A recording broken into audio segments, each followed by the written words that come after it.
Hey guys, I hope you all had a wonderful day. Thanks to Whoopi's awesome devotion last night in the middle of the night that I hope you all read. This is devotion number 7.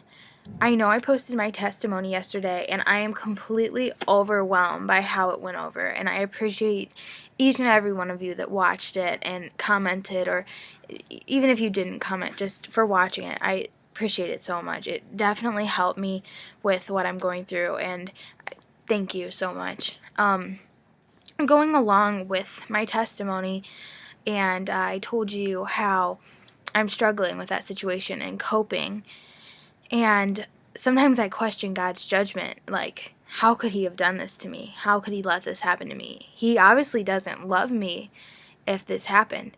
And that's so hard for me because sometimes I do realize that there was a purpose for what I went through, and that he, loves me. He just couldn't stop that from happening. But I was praying and I was kind of angry when I woke up this morning. So I opened up my Devo, getting the word, and of course, surprisingly enough, today's Devo is called God Meant It for Good.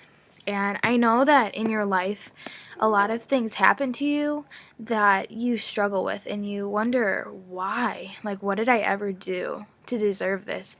Or, it doesn't even have to be that serious. It's just something that, why did that happen to me? And I think this is so important to remember that God's purpose is not always one that we understand and not one that makes sense to us even, but that he meant it for a good thing. So I wanted to share this with you, and I also wanted this to go along with how God speaks to us, because I've been talking to a lot of y'all and hearing how God is working in your life and how he is literally speaking to you and reminding you of things that you need to work on. So I wanted to share what he is wrestling with me about and what I need to work on in my life, maybe so that you can see what you are working on as well and we could talk about it. So in Genesis 50:18-20, God says, "Then his brothers went and fell down before him, saying, 'See, we are your servants, your slaves.' And Joseph said to them, 'Fear not, for I am in the place of God. Vengeance is his, not mine. As for you, you thought evil against me, but God meant it for good, to bring out that many people should be kept alive, as they are this day.'" Reading on, she says, "Whatever may have happened to us in the past, it does not have to dictate our future. Regardless of what people have tried to do to us, God can turn it around and use it for good." In Romans 8:28, it says, "We are assured and know that God being a partner in their labor, all things work together and are fitting into a plan for good, to and for those who love God and are called according to his design and purpose." I think sometimes we just forget how big our God is. And so, for an example, Joseph, so much happened to him, that poor guy, but he didn't throw a pity party. He didn't sit around and gripe or complain about his situation. He kept his eyes on God. And even despite what others said about him, even his own brothers, he didn't allow himself to be filled with bitterness or unforgiveness or resentment, because he knew that it didn't matter who was against him because God was for him. God was on his side. And he knew that because of that, everything would eventually work out, even if it wasn't how he expected it. He knew that it would be the best for him and for all concerned. So he knew that whatever happened to him, God would always be on his side. And he let God build his life because of that. And God took that and gave him a reputation and a career. So that's what we need to do. We need to put no confidence in just the arm of a flesh of other people here. We need to put our confidence in God, that he has everything under control. And we have to trust him and allow ourselves to rely on him entirely, be in the arms of the Lord. So this definitely reminded me of the song that the praise team sang, that said, "And if our God is for us, then who could ever stop us? And if our God is with us, then what could stand against?" And I think that those are words that we just take lightly, but honestly, if our God is for us, if our God loves us, then who could ever stop us, and who could ever stand against us? Who could ever knock us down? Nobody. I mean, we have the ultimate God, the creator of the world, on our side. Like, that is so sweet. So God has definitely been calling to me on that one to just let it happen, let go, let God. And that's why I really want to talk about God speaking to us. It's so important. Okay, so I got this idea from Brandon, actually, that I should do something and talk about how God is working in my life, and then ask you to tell me how God is working in your life since you've been home. So please feel free to comment. If it's too personal, definitely message me. I would love to hear about it. But in these past couple of days, God has been really working on the whole let go and let God in my life. And it's not even letting Him control my life from this point. It's letting go of things in the past. And like I was talking about God speaking to us, he has his ways, even obviously if he just doesn't like sit in our room and sit there and talk to us. He has his ways of getting through to us, whether it's through another person, whether it's at church, through a preacher, through a song, just as you're stumbling through the Pinterest and you come across a picture that has a quote on it. God, I don't know how he does it, but he sure does. Even in my Devo books, it seems like every day he has one that completely applies to my life. So I just want to just make you aware of that and totally look out for it. I've been hearing great things about God, things that God has said to you guys lately, and I'm so excited for you. But I thought I would share what he is working on in my life, and I have been hearing a lot of, Stephanie, you need to let go.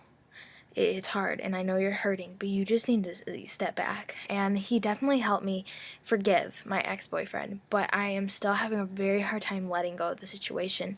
So today I actually came across something that it kind of hit me pretty hard, but it was about letting go. And I think that this is important not just for my situation, but for other people who are having trouble giving things over to God, because that is such an important part of moving on in our journey, that we just take away our sins and our past and all the problems that we're facing and hand them to God and say, I can't take these anymore. These are at your feet. You take these.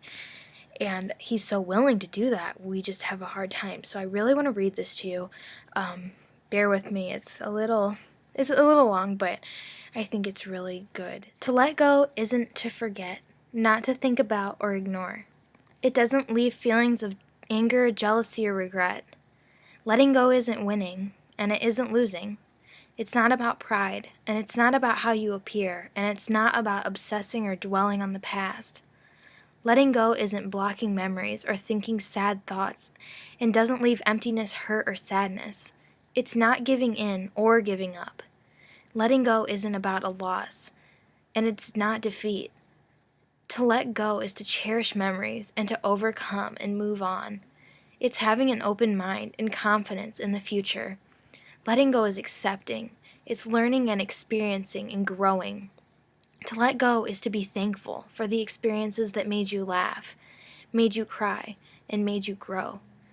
It's about all that you have, all that you had, and all that you will soon again.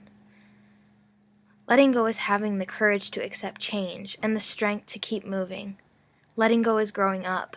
It's realizing that the heart can sometimes be the most potent remedy. To let go is to open a door and to clear a path and to set you free.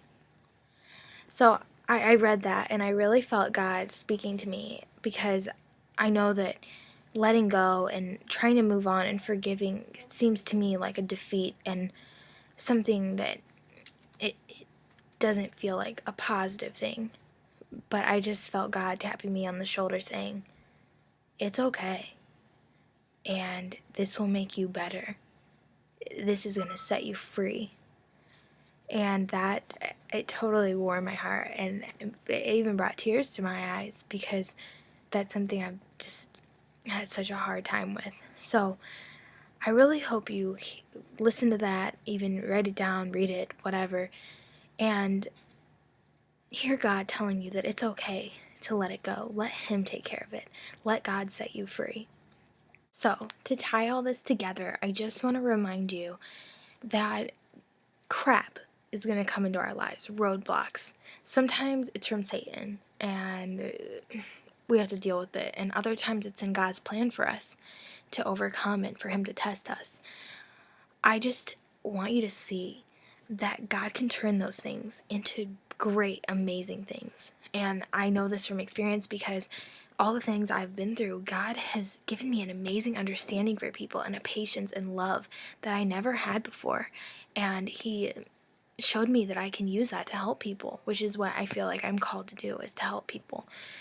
But He also reminds us that it's okay to be sad and to cope and to grieve with things. But eventually we have to let go and to move on with our lives. And that way we can glorify God with what we've learned from our mistakes and our failures. So use that thing I just read as a letter from God to say to yourself, it's okay to let go. It's okay to leave it at my feet, and I will set you free from what is holding you down. All these chains and baggages that are like keeping a hold of you, I will get rid of them. You just have to ask me. So I want you to remember that, because it's amazing that God would do that for us. Listen to Him. He's calling out to you, whether it's through a song or through a preacher, through a friend. He is talking to you. He is trying to get a hold of you. Listen to Him. It's not a coincidence. That thing I found today, I just stumbled upon it. That's God. And be open. Keep your ears open, your eyes open, your heart open for God. I've been hearing so much about these awesome experiences you're having, so please comment. Tell me what you're going through, what God is talking to you about, these awesome, little stumble-upons that you're having. Everybody would totally be inspired to hear it, so let us know. If it's personal and you just want to talk about it one-on-one, message me, call me, text me, that's fine. So I just want you to remember this devotion the next time you look up at God and say, "What are you doing?" Because there's a purpose. There's a purpose for everything, and He will use it to make you better. So thank you guys for watching. I hope you have a good night. I know this one was a little longer, but I hope you learned something, and please comment. Please let me know what's going on in your life. And thanks to Brandon for this idea. So, bye guys. Have a good night. I'll see you tomorrow.